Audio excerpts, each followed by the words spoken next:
tanpa ada cobaan. Surga itu tidak bertabur apa? Tidak bertabur bunga. Tapi surga adalah, untuk jalan menuju ke surga adalah jalan yang terjal. Kata Rasulullah sallallahu alaihi wasallam, "Huffatil jannatu bil makarih." Jalan menuju ke surga itu dipenuhi dengan hal-hal yang tidak disukai oleh manusia. Berat. Harus sholat, harus puasa, harus rajin baca Quran, harus ninggalkan maksiat, susah. Wa huffatin naru bisyahawat. Kebalikannya, kalau mau masuk ke neraka mudah banget. Apa? Gak usah sholat, gak usah puasa, maksiat apa aja kerjakan, enak di dunia. Tapi akibatnya apa? Masuk neraka. Jadi jangan dikira bahwasanya kita akan masuk surga tanpa ada cobaan dari Allah Subhanahu wa taala. Bagaimana tidak? Rasulullah sallallahu alaihi wasallam dan kaum mukminin yang beserta beliau, mereka ditimpa dengan cobaan yang sangat berat oleh Allah Subhanahu wa taala, padahal mereka adalah orang-orang yang paling mulia di antara manusia-manusia yang ada di muka bumi ini.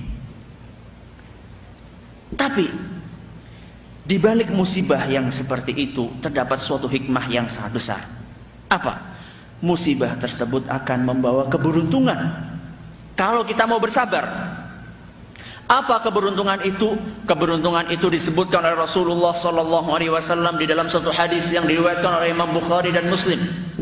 Beliau bersabda, "Ma yusibul muslima min nasabin wala wasabin wala hammin wala hazanin wala adha wala gham." Tidaklah seorang muslim ditimpa dengan berbagai macam musibah, entah itu sakit, entah itu sedih, entah itu kesengsaraan, pendek kata seluruh macam bentuk musibah. Hatta syaukata yushakuha, kata Rasulullah SAW, sampai pun musibah itu berbentuk sebuah duri yang menancap di kaki kita atau di jari kita. Illa kaffarallahu biha min khatayah, melainkan Allah akan menghapuskan salah sebagian dari dosa kita dengan musibah tersebut. Bayangkan, cuma ketusuk apa? Duri. Akan ngurangi apa? Dosa. Enak gak? Enak. Nggak ada agama lain selain agama Islam yang mengajarkan seperti itu. Hanya di Islam aja, Masya Allah. Jadi ketika tadi Allah Subhanahu wa ta'ala menyebutkan bahwasanya kita akan ditimpa musibah, akan ditimpa kesengsaraan supaya masuk surga, itu ada hikmahnya apa? Hikmahnya akan mengurangi dosa-dosa kita. Jadi kalau ditimpa musibah jangan buru-buru.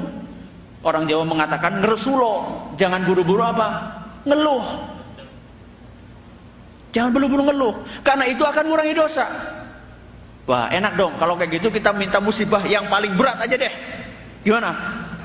Mungkin ada orang kata, wah, anak pengen ya Allah kasih anak kanker, supaya dosaannya udah banyak banget nih, anak pokoknya udah terlanjur banyak dosa.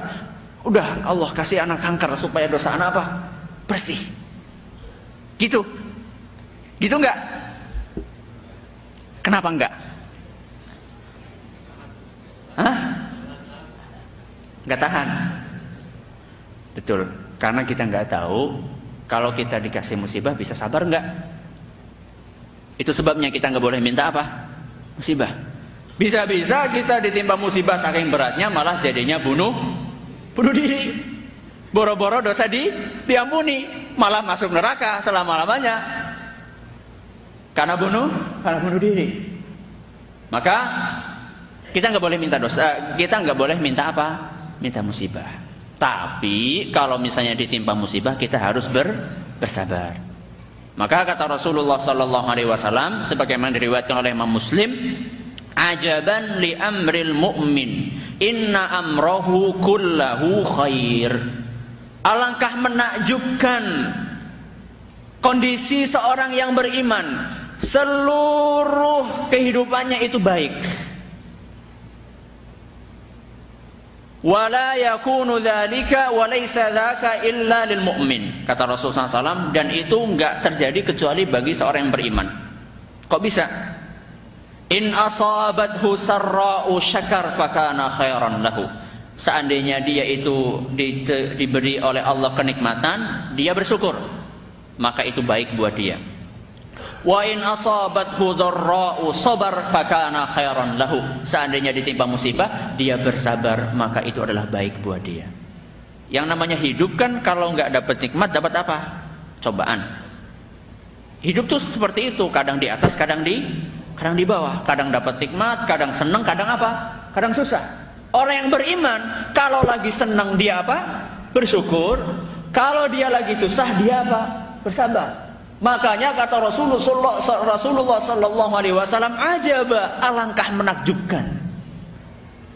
Sangat menakjubkan kondisi orang yang beriman, seluruh kehidupannya bagus. Kenapa? Karena kehidupan itu tidak lepas dari dua. Kalau nggak senang susah, kalau lagi senang dia bersyukur kepada Allah Subhanahu wa taala. Kalau dia susah dia bersabar. Timbul pertanyaan lagi mungkin, boleh nggak nangis kalau ditimpa musibah? Hah? Boleh. Nggak sabar dong.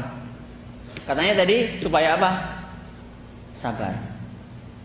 Misalnya orang tua di antara kita, misalnya ada bapak atau ibu atau anak atau istri meninggal, boleh gak kita nangis?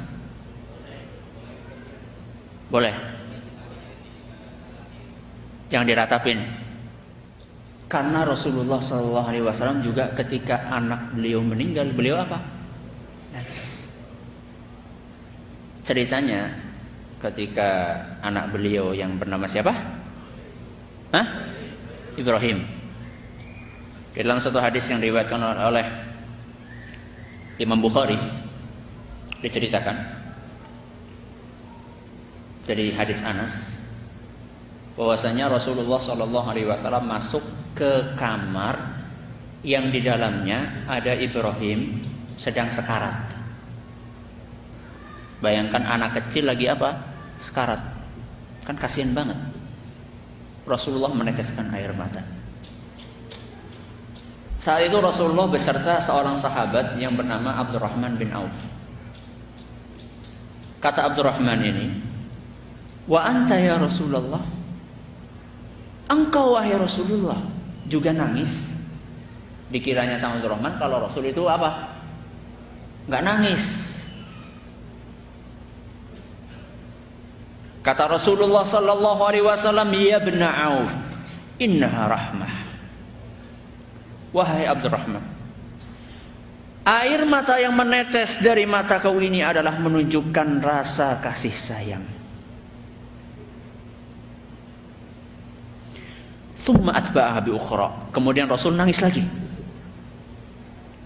Kemudian beliau menyebutkan suatu kaidah. Innal aina tadma. Mata ini boleh meneteskan air mata. Wal qalba yahzan, hati juga boleh bersedih. Yang enggak boleh apa? Yang enggak boleh wala naqulu illa ma yurdi rabbana. Kita enggak boleh ngomong kecuali kata-kata yang diridhoi oleh Allah. Ini yang enggak boleh. Jadi enggak boleh itu apa? Misalnya atau misalnya orang tua kita meninggal, bapak satu-satunya yang membiayai hidup kita. Tahu-tahu meninggal, tulang punggung keluarga. Keluar kata-kata, Allah ini enggak adil. Masa orang miskin seperti saya, kok bapak saya yang merupakan tulang punggung keluarga, kok dicabut nyawanya? Siapa lagi yang mau menafkahi keluarga? Itu orang Cina kayak gitu enggak mati-mati. Anak orang Islam rajin sholat, bapak rajin sholat, dicabut nyawanya, Allah enggak adil. Ini enggak boleh. Gak apa-apa sampean nangis, gak apa-apa panjenengan itu sedih, tapi jangan sampai keluar kata-kata yang tidak diridhoi oleh Allah Subhanahu wa ta'ala. Jadi kesimpulannya nangis boleh. Dan itu adalah merupakan salah satu bentuk apa? Ungkapan kasih sayang. Yang kedua adalah telaga taubat nasuha. Benarkah taubat itu akan menghapuskan dosa? Benar. Apa dalilnya? Dalilnya adalah firman Allah Subhanahu wa taala di dalam surat Al-Furqan ayat 70.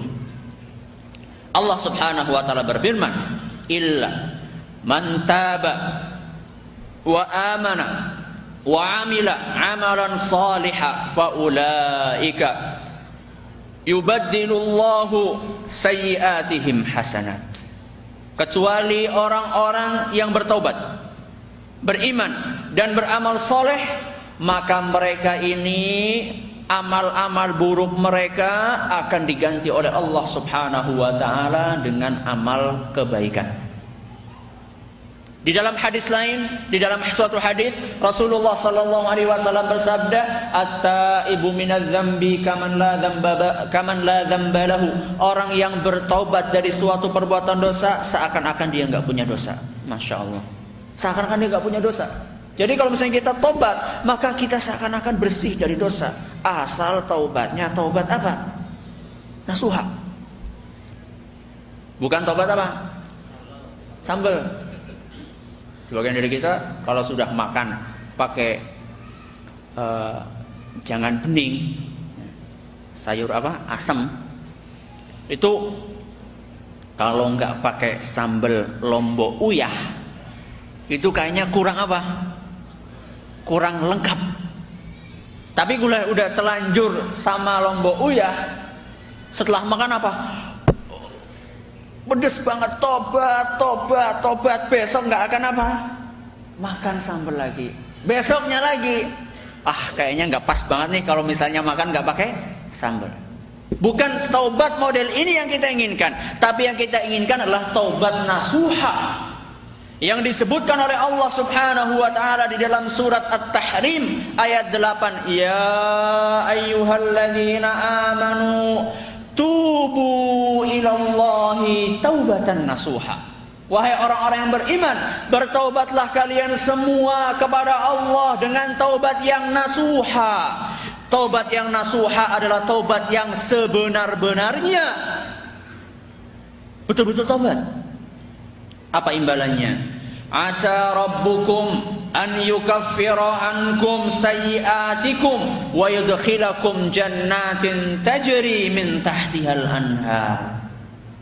Kami harapkan semoga Allah Subhanahu wa taala menghapuskan dosa-dosa kalian dan memasukkan kalian ke dalam surga yang mengalir di bawahnya sungai-sungai. Ini dalilnya taubat nasuha. Mungkin ada bertanya, taubat nasuha itu apa sih? Taubat nasuha, kata Imam Nawawi di dalam kitabnya Riyadhus Shalihin, adalah taubat yang memenuhi 4 syarat. Yang pertama, siapa yang tahu sebelah sana? Supaya nggak ngantuk.